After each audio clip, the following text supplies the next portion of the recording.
Hello दोस्तों, नमस्ते, प्रणाम, स्वागत है आपका हमारे यूट्यूब चैनल श्रेया लोकगीत में।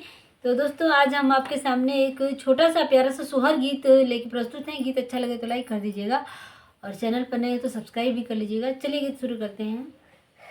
बाजेला डंग सनाई अयोध्या में राम जन्मे, बाजेला डंग सनाई अयोध्या में राम जन्मे, के हो लुटावेला अनधन सोनामा, के हो लुटावेला अनधन सोनामा, के हो लुटावे देनु गैया अयोध्या में राम जन्मे, के हो लुटावे देनु गैया अयोध्या में राम जन्मे।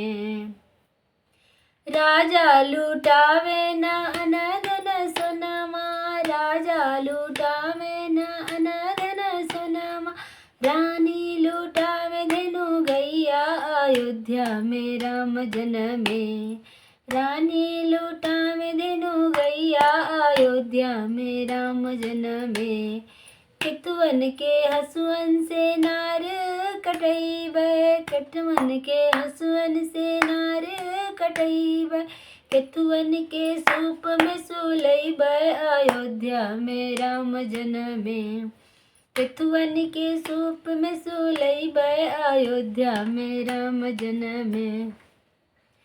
सोनवन के हसुअन से नार कटैबै, सोनवन के हसुअन से नार कटैबै, सोनवन के सूप में सुलैबै अयोध्या में राम जन्मे, बाजेला डंग सहनाई अयोध्या में राम जन्मे, बाजेला डंग सहनाई अयोध्या